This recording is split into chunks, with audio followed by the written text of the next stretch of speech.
The Galactic Empire was warned, prohibited to enter Terran territory. The message came on a Tuesday morning, Galactic Standard Time. It arrived at every major communication hub across the Empire at exactly the same moment, which should have been impossible. The transmission bypassed all security protocols, all encryption barriers, and all defensive networks as if they simply did not exist.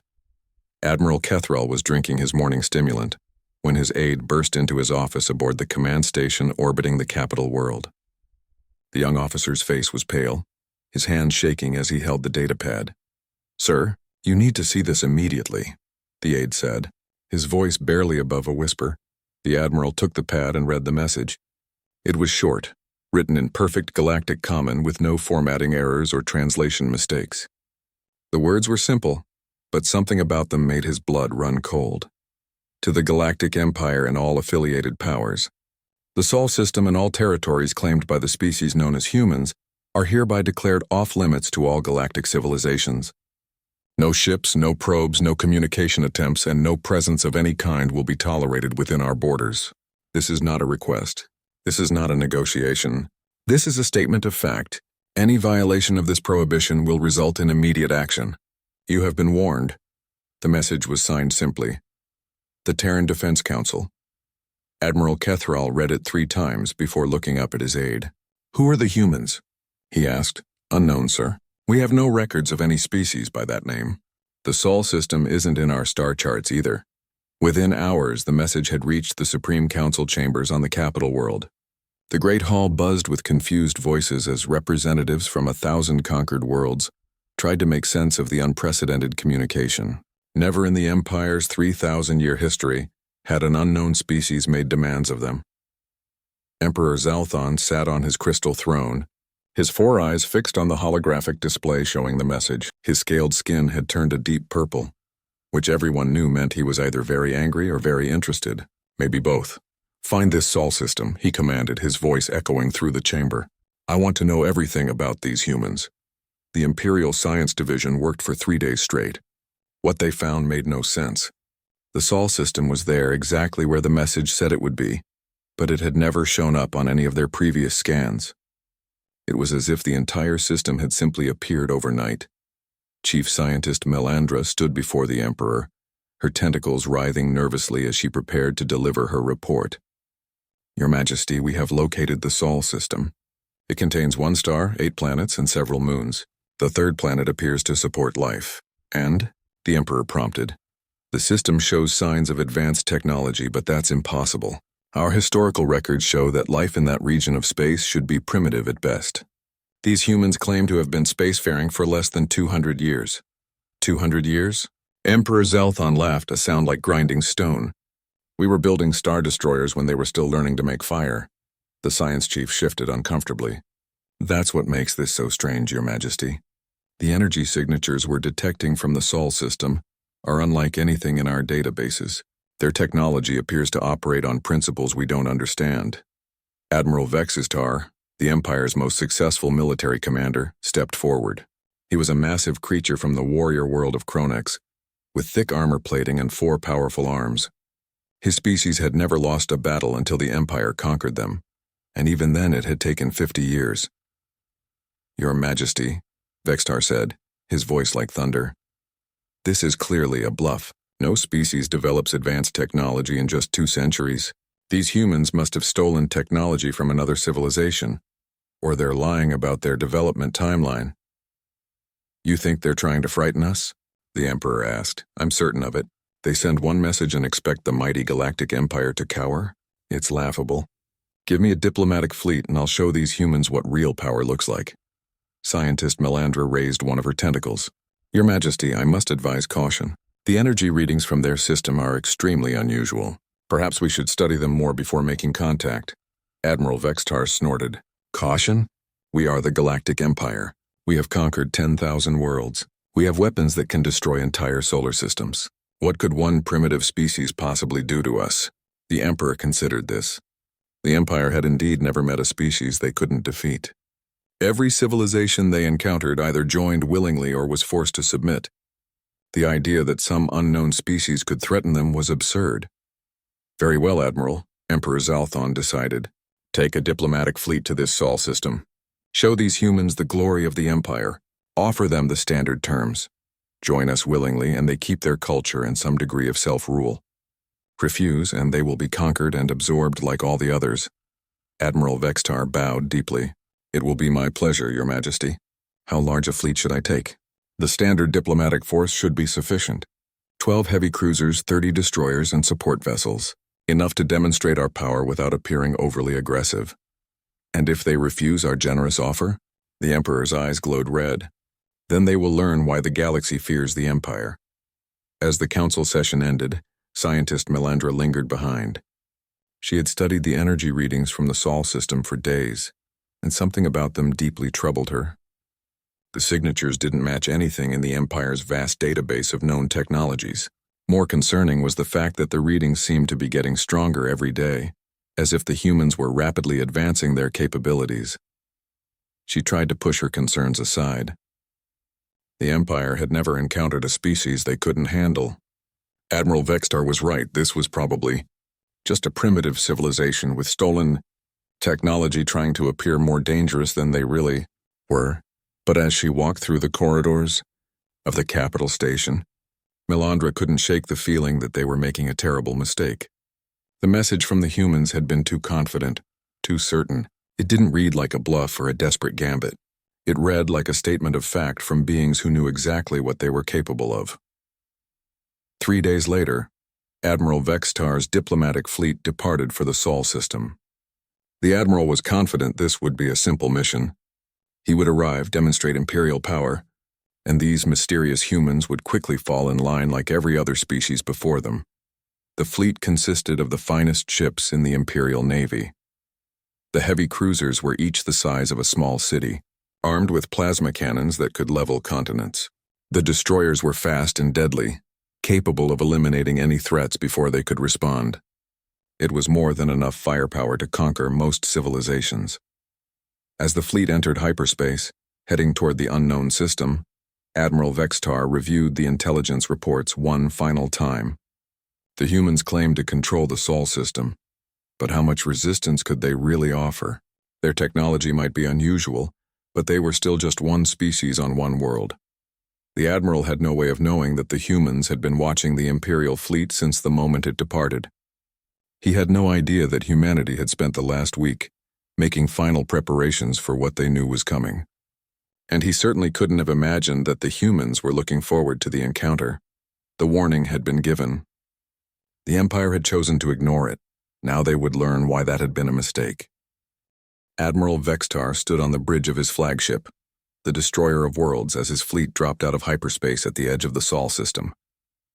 He expected to see a few primitive orbital platforms, maybe some basic defensive satellites. What he saw instead made his 4 hearts skip beats. The entire outer edge of the system was lined with structures that hurt to look at. They weren't built like normal space stations. They seemed to fold in on themselves, existing in dimensions that his eyes couldn't properly process. The metal, if it was metal, appeared to flow like liquid while remaining completely solid. Sensors. Report, Vexistar ordered, trying to keep his voice steady. The sensor officer, a young Zaylani with pale blue skin, stared at his instruments in confusion. Sir, I'm getting readings that don't make sense. The structures appear to be generating energy levels that should tear them apart, but they're completely stable. How many defensive platforms? I can't tell, sir. Every time I try to count them, the number changes. Sometimes there are 12, sometimes there are hundreds. It's like they exist in multiple states at once. Admiral Vextar felt his confidence beginning to waver. In 40 years of military service, he had never encountered anything like this. He activated the fleet-wide communication system. This is Admiral Vextar of the Galactic Empire, commanding the diplomatic fleet now entering your system. I come bearing an offer of peace and prosperity from Emperor Zalthon himself. Respond immediately. The response came within seconds, transmitted on every frequency at once.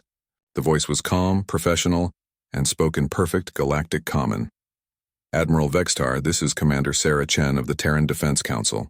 You are warned that this system is off limits to all galactic powers. You have violated our clearly stated boundaries. You have exactly 1 hour to reverse course and leave our space. Vextar's anger flared. How dare this primitive human give him orders? Commander Chen, you seem to misunderstand the situation. I represent the Galactic Empire, the greatest civilization in the galaxy. We offer your species the chance to join our great union. You should be honored. There was a pause before Chen responded. Admiral, we have no interest in joining your empire. We have no interest in galactic politics. We simply want to be left alone. Please withdraw your fleet. That is not acceptable, Vexitar declared. The Empire does not retreat. You will surrender your system and submit to Imperial authority or face the consequences. Admiral, you really don't want to do this. Vexitar laughed. Are you threatening me? Do you have any idea what kind of firepower I have at my disposal? My heavy cruisers alone could destroy your entire planet. Another pause. When Chen spoke again, her voice carried a note of sadness. 58 minutes remaining, Admiral. Use them wisely. The transmission ended. Vexitar stared at the communication panel in disbelief. No one had ever dismissed him so casually. He turned to his weapons officer. Target their nearest defensive platform. Fire a warning shot. Sir, which platform should I target? The sensors still can't get a consistent lock. Any of them. Show these humans what Imperial weapons can do. The weapons officer selected what appeared to be the largest structure and fired a plasma bolt. The energy beam, capable of cracking a moon, struck the platform dead center. The structure absorbed the blast like it was nothing more than a gentle breeze. There wasn't even a scorch mark, sir, the weapons officer reported, his voice shaking. Direct hit but no damage detected. Vexitar stared at the view screen. The platform they had attacked was now glowing softly, as if the energy from their weapon had actually made it stronger. Impossible. Nothing can absorb a full plasma cannon blast without taking damage. His science officer looked up from her instruments, her face pale. Sir, I'm detecting massive energy buildups throughout the system. Whatever they're doing, it's spreading. On the view screen, more structures began to glow. Then the space around them started to shimmer, like heat waves rising from hot pavement. Reality itself seemed to be bending. Commander Chen's voice returned, still calm but with an edge of steel. Admiral, that was unwise. You've just demonstrated hostile intent in our space. You now have 30 minutes to withdraw. I don't take orders from primitives. Vexitar roared. All ships attack formation. Target their platforms and fire at will. The Imperial fleet opened fire with everything they had. Plasma cannons, fusion torpedoes, and particle beams lit up the space between the ships and the human defenses.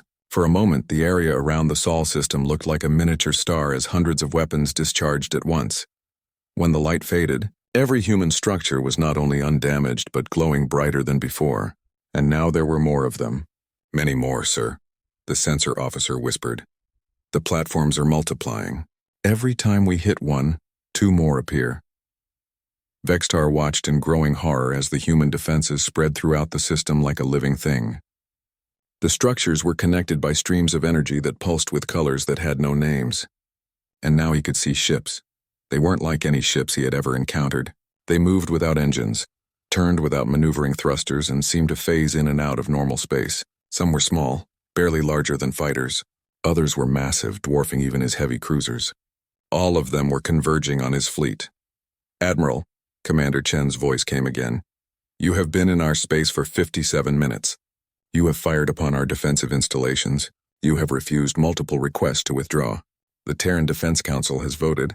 You have 3 minutes to begin your retreat or we will take action. What kind of action? Vexitar demanded, though he was no longer sure he wanted to know the answer. The kind that ensures you never threaten anyone again. Vexitar looked around his bridge. His crew, veterans of dozens of campaigns, were all staring at their instruments in fear and confusion. His weapons had done nothing. His sensors couldn't track the enemy properly, and those impossible ships were getting closer. Sir, his tactical officer reported, the human ships are taking positions around our fleet. They're not targeting us yet, but we're completely surrounded. How many ships? I can't tell. They keep appearing and disappearing. Sometimes I count 50, sometimes 500. Commander Chen's voice returned one final time. Time's up, Admiral. 3 of Vexitar's heavy cruisers simply vanished. Not destroyed, not blown apart, they ceased to exist. One moment they were there, full of life and energy and thousands of crew members. The next moment, there was nothing but empty space. No debris, no energy signature, no trace that they had ever existed at all. The remaining ships of the Imperial fleet sat in stunned silence. Vextar stared at the spots where his ships had been, his mind refusing to accept what he had witnessed. "Admiral," his communications officer said quietly, "we're receiving a transmission from the human fleet." "Put it through," Vextar whispered. Commander Chen's voice filled the bridge, still calm and professional. "Admiral Vextar, your 3 ships have been removed from this reality. Their crews are unharmed. We've relocated them to a peaceful planet in a distant system where they can live out their lives. Consider this a demonstration of mercy." "How?" Vextar asked, his voice barely audible. "You wouldn't understand the science behind it. What you need to understand is this. You will leave our space immediately. You will report to your empire that humans are not to be disturbed. Any future incursions into Terran territory will be met with less mercy than we've shown today." Vextar looked around his bridge at his terrified crew. He had lost 3 ships and thousands of crew members to an enemy that had weapons beyond his comprehension. For the first time in his military career, Admiral Vextar gave an order he never thought he would give. "All ships retreat. Maximum speed. Get us out of here." As the Imperial fleet fled toward the edge of the system, Vextar caught one last glimpse of the human defenses on his rear sensors. The impossible structures were already fading back into normal space as if they had never been there at all. But he knew they were still watching, still waiting. The great galactic empire had been defeated by beings they didn't understand, using weapons that shouldn't exist. And somehow Vextar knew this was only the beginning. The Imperial Council chamber had never been so quiet.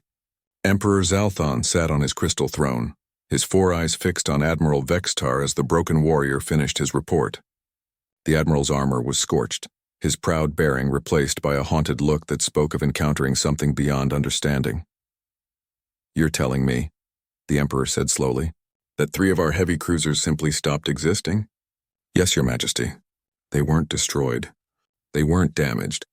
They just weren't there anymore. One moment my sensors showed them in formation. The next moment there was empty space." Chief Scientist Melandra stepped forward, her tentacles writhing with agitation. "Your Majesty, I've analyzed the sensor data from the Admiral's ship. The energy signatures are impossible. These humans are using technology that violates every known law of physics." "Impossible," growled General Corthan, leader of the Empire's ground forces. "No species developed such capabilities in 200 years. They must have found ancient technology or made deals with more advanced civilizations." Emperor Zalthon stood from his throne, his scaled skin now dark red with rage. "I don't care how they acquired their technology. No one humiliates the Galactic Empire and lives to boast about it." "Your Majesty," Admiral Vextar said quietly, "perhaps we should consider diplomatic solutions. These humans clearly possess capabilities beyond our current understanding." Every eye in the chamber turned to the Admiral. In 3,000 years of Imperial history, no military commander had ever suggested retreat in the face of an unknown enemy. "Did they break you, Vextar?" the Emperor asked, his voice dangerously soft. "Did these humans destroy your warrior spirit along with your ships?" The Admiral's face hardened. "They took 3,000 of my crew members and made them disappear without a trace. They surrounded my entire fleet with weapons I couldn't even target properly. Your Majesty, these aren't just advanced primitives. They're something else entirely." "Then we'll send something they can't ignore," the Emperor decided. "General Corthan, mobilize the 7th Conquest Fleet." Gasps echoed through the chamber. The 7th Conquest Fleet was the Empire's largest military force, 1,000 ships strong with enough firepower to reduce entire star systems to cosmic dust. It had been used only 3 times in Imperial history, each time to destroy civilizations that had dared to resist Imperial rule completely. "Your Majesty," Scientist Melandra protested, "the 7th Fleet is meant for overwhelming entire galactic regions. Using it against one system seems excessive." "These humans made their choice when they erased my ships," the Emperor replied. "They want to hide in their little system? Fine. We'll make their system cease to exist." Within days, the largest military force ever assembled began moving toward the Sol system. The 7th Conquest Fleet included 5 massive dreadnoughts, each the size of a small moon, hundreds of heavy cruisers, thousands of destroyers, and support vessels beyond counting. The fleet was so large it took 3 hours for all the ships to exit hyperspace. Fleet Admiral Krelthon, the Empire's most ruthless commander, stood on the bridge of his flagship, the Galaxy's End. He had personally overseen the destruction of 47 civilizations. Unlike Vexistar, he had no intention of offering surrender terms or showing mercy.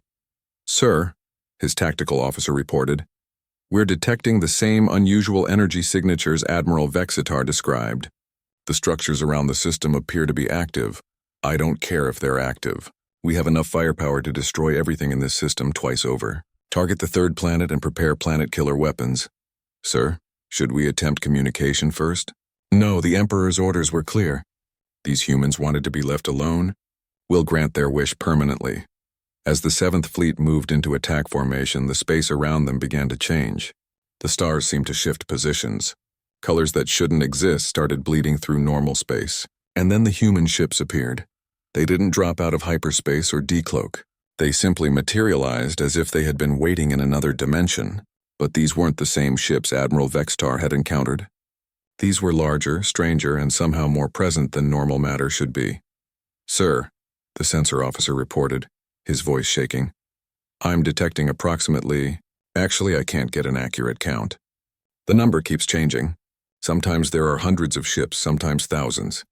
Admiral Krelthon studied the tactical display. The human vessels moved in patterns that made no sense.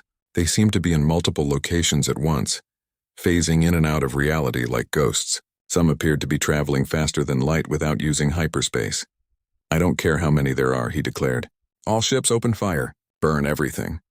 The 7th Conquest Fleet unleashed the most devastating barrage in galactic history. Planet killer beams, reality-warping torpedoes, and antimatter cannons filled the space between the two fleets with destructive energy. The combined firepower was enough to sterilize entire sectors. When the light faded, every human ship was not only undamaged, but had somehow multiplied. Where there had been hundreds, now there were thousands. Where there had been thousands, now there were tens of thousands. "Impossible," Admiral Krelthon whispered. "Nothing survives that kind of bombardment." His science officer looked up from her instruments, her face white with terror. "Sir, our weapons didn't just fail to damage them. The energy from our attacks has been absorbed and converted into something else. They're using our own firepower to strengthen their fleet." On the view screen, the human ships began to move. But they didn't move through space, they moved space itself. Reality bent around them like fabric being folded. The Imperial fleet found itself surrounded, trapped in a bubble of twisted space-time. A new voice came over the communication system, older and deeper than Commander Chen's voice. "Imperial fleet, this is Admiral Marcus Webb of the Terran Defense Force. You have entered our space with obvious hostile intent and opened fire on our vessels. This constitutes an act of war." "Good," Admiral Krelthon snarled. "At least you understand what's happening here. Surrender now, and your deaths will be quick." Admiral Webb's laugh was like distant thunder. "Admiral, I don't think you understand your situation. Let me explain something about humanity. We've spent the last 2 centuries asking ourselves a simple question. Why should we be limited by the laws of physics?" "What are you talking about?" "Every species in the galaxy accepts that certain things are impossible.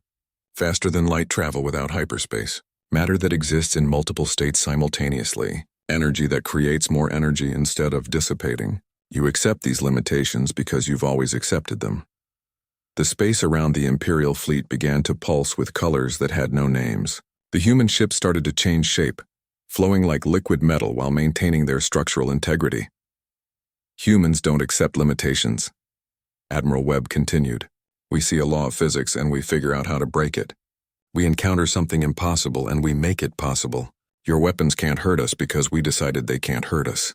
Your sensors can't track us because we exist in dimensions you can't perceive." Admiral Krelthon watched in growing horror as his ships began to malfunction, not from external attack but because the laws of physics around them were being rewritten. Engines that ran on antimatter suddenly found themselves powered by pure thought. Weapons systems discovered they were firing flowers instead of energy beams. "You're insane," he whispered. "No, Admiral. We're human. And that's apparently the same thing." The largest human ship, a vessel that seemed to exist in several dimensions at once, moved to within visual range of the galaxy's end. Through the view screen, Admiral Krelthon could see figures moving on its bridge. They looked human, but there was something different about them. They moved with purpose that transcended normal biology. Their eyes held knowledge of things that shouldn't be knowable. "Admiral," Webb's voice came again, "you have 2 choices. You can withdraw your fleet immediately and report to your empire that Terran space is permanently off limits. Or you can continue this attack and discover exactly how creative humans can be when we put our minds to destruction. You can't defeat 1,000 ships. Admiral, we're not just defeating your ships. We're rewriting the fundamental nature of reality in this region of space. Every shot you fire makes us stronger. Every weapon you deploy gives us new ideas. Right now your fleet exists because we allow it to exist. That can change. As if to demonstrate, one of the Imperial dreadnoughts suddenly found itself transformed into a massive garden. Its weapons became flowers, its armor became soil, and its crew found themselves tending to plants that grew in the vacuum of space, while somehow still being able to breathe. The sight broke Admiral Krelthon's resolve. This wasn't warfare as he understood it. This was something beyond war, beyond physics, beyond sanity itself. All ships, he commanded, his voice hollow. Withdraw immediately. Maximum speed. Get us out of this system. As the 7th Conquest Fleet fled in complete disorder, Admiral Webb's final transmission followed them. Tell your Emperor that this is what happens when you ignore a polite warning. Humanity doesn't want to conquer the galaxy.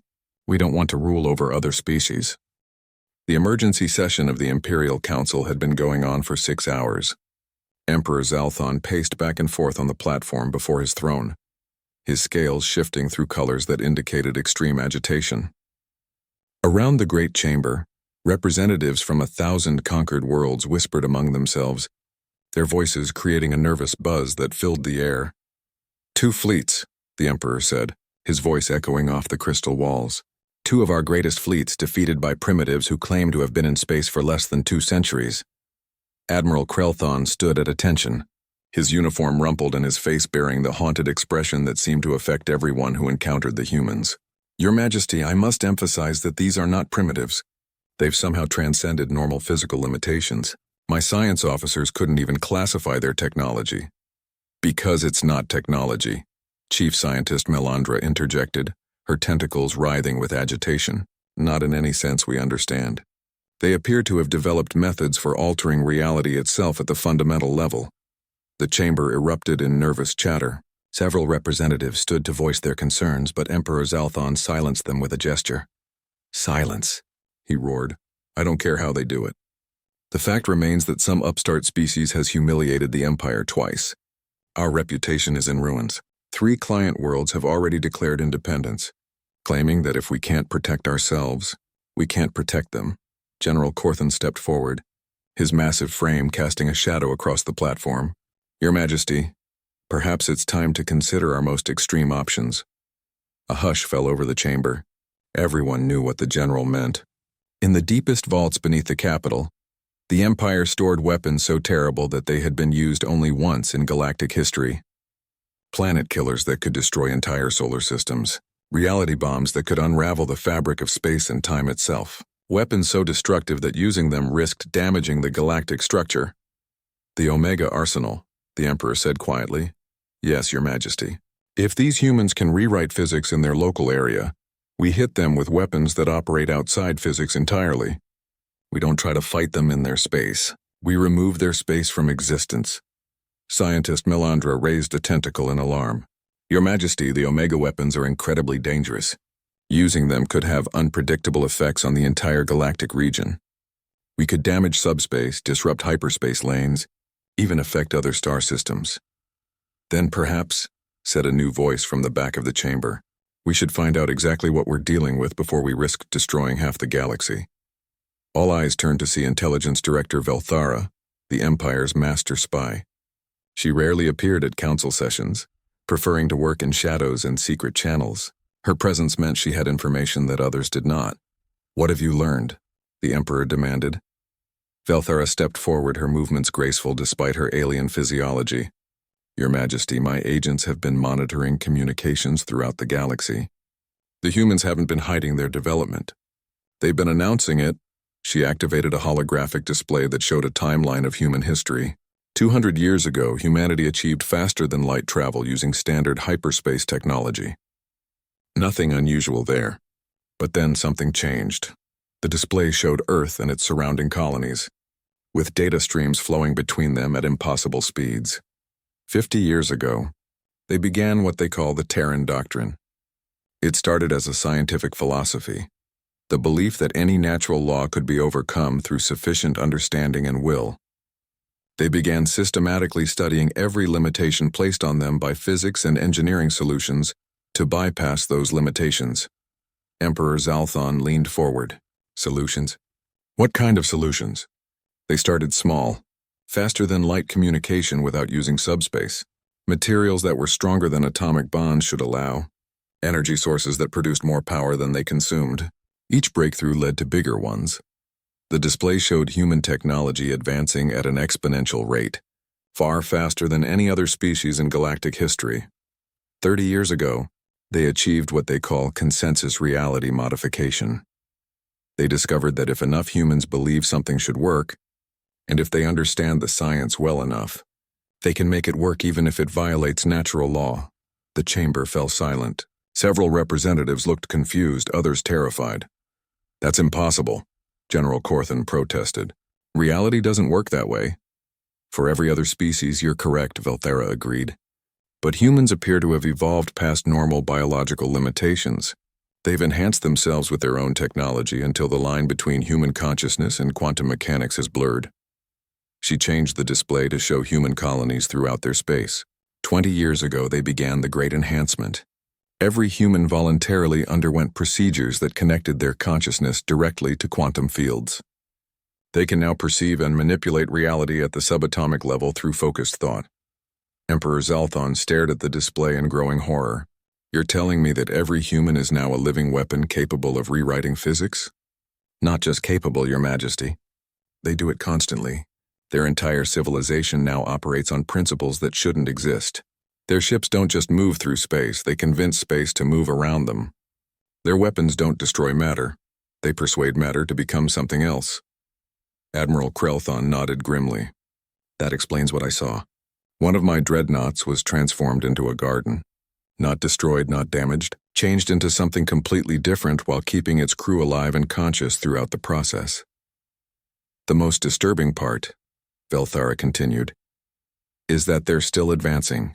My sources indicate that humanity is approaching what they call the next phase, a level of existence where they transcend individual consciousness entirely while maintaining their essential humanity. The Emperor stood slowly, his scales now pale with fear. How long before they complete this next phase? Unknown, Your Majesty, but based on their current rate of advancement, possibly within the next few years. General Corthan stepped forward. Then we have to act now before they become completely invincible. The Omega Arsenal is our only chance. What exactly are you proposing? The Emperor asked. A final fleet, Your Majesty. Every warship we have, supported by reality bombs and dimensional disruptors. We don't enter their space to fight them. We attack the fabric of space-time itself around their system. We create a bubble of non-existence that includes their entire territory. Chief Scientist Melandra raised her tentacles in alarm. General, such an attack could destabilize the entire galactic core. The side effects, the Emperor interrupted, are preferable to allowing these humans to spread their reality-altering abilities throughout the galaxy. If they can transcend individual consciousness while maintaining their power, they could remake the entire universe according to their will.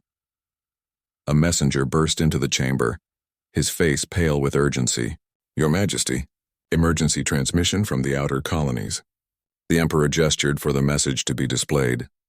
What appeared was a recording from the governor of Nexus Station, the Empire's major trading hub on the galactic rim. Your Majesty, the governor's image said, I'm receiving reports from freighter captains throughout the sector.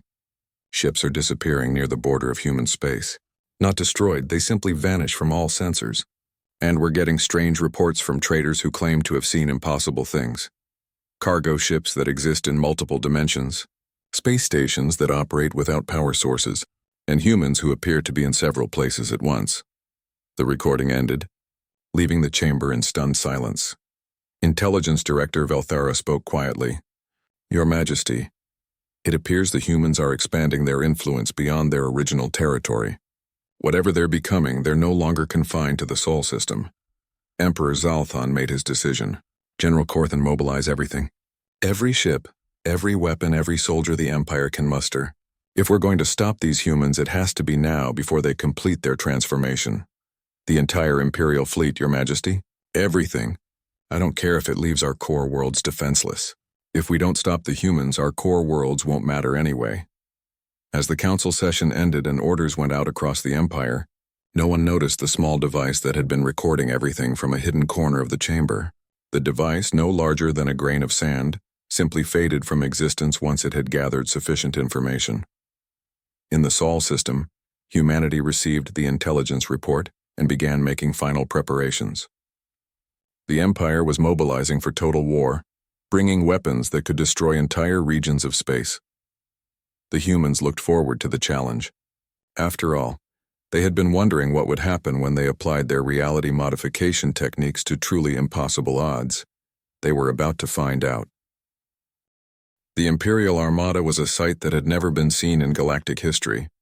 Every ship the Empire had ever built moved in formation toward the edge of Terran space. 50,000 vessels, from the smallest scout ships to the massive planet-killer dreadnoughts. At the center of the formation, Emperor Zalthon himself commanded from the bridge of the Emperor's Will, a ship the size of a small moon. General Corthan stood beside his Emperor, watching the tactical displays that showed their overwhelming force. Your Majesty, we have confirmed deployment of all Omega-class weapons. Reality bombs, dimensional disruptors, and temporal fracture devices are armed and ready. And you're certain these weapons will work against the humans? They operate outside normal physics, Your Majesty. Even if the humans can rewrite natural law, they can't rewrite non-existence itself. Emperor Zalthon nodded, but his confidence was shaken. In the days since the fleet had departed, reports had continued to arrive from across the Empire. More ships disappearing near human space, entire trading stations reporting impossible sightings. Most disturbing of all, some Imperial citizens had begun claiming they had dreams of speaking with humans who offered them new ways of understanding reality. Sir, the sensor officer reported, we're approaching the target coordinates. Beginning deployment of perimeter forces. Through the massive view screen, they could see the edge of human space. It looked different now. The stars seemed brighter, more alive. Space itself appeared to shimmer with possibilities that shouldn't exist. Deploy the Omega weapons, the Emperor commanded. I want a complete reality barrier around their entire system. Nothing gets in or out. The Imperial fleet began launching devices that looked like small metal spheres. As they spread throughout the region, they started to create a web of energy that would isolate human space from the rest of the universe. Within the barrier, the laws of physics would cease to function. Matter would lose coherence. Time would stop flowing. Everything inside would simply stop existing. But as the reality bombs reached their positions, something unexpected happened. Instead of creating a barrier, they began to transform. The metal spheres became crystalline structures that pulsed with warm light. The destructive energy meant to erase space-time became something that seemed to strengthen the fabric of reality. Sir, the weapons officer reported, his voice shaking, the Omega devices aren't responding to commands. They appear to have been converted. Emperor Zalthon stared at the display in disbelief. Converted? How do you convert a reality bomb? Unknown, sir. The weapons are still active, but they're now generating life-supporting energy instead of destructive force. Before anyone could respond, space around the Imperial fleet began to change. Stars rearranged themselves into patterns that seemed to carry meaning. The darkness between them filled with colors that existed only in dreams. And then the human fleet appeared. But these weren't ships in any conventional sense. They were structures of pure possibility, existing in multiple dimensions simultaneously. Some looked like geometric shapes that folded through 11 dimensions. Others resembled living creatures made of crystallized starlight. All of them radiated a presence that suggested intelligence far beyond normal biological limits. By the void, General Corthan whispered, what have they become? The largest structure, something that appeared to be a city-sized flower made of condensed space-time, moved to face the Imperial fleet.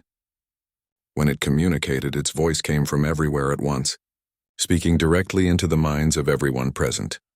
Emperor Zalthon, the voice said, and somehow they all knew it belonged to someone who had once been human, but was now something more. I am Admiral Sarah Chen, speaking for the collective consciousness of humanity. You have brought weapons designed to erase entire regions of reality. This crosses a line that cannot be uncrossed. Surrender, the Emperor demanded, though his voice lacked its usual authority. You face the combined might of the Galactic Empire. Emperor, you still don't understand what you're dealing with. Let me show you what humanity has become. The space around them suddenly filled with images, not on screens, but projected directly into their minds. They saw Earth as it now existed, a world where physics had become negotiable, where humans had transcended their biological limitations while keeping their essential humanity.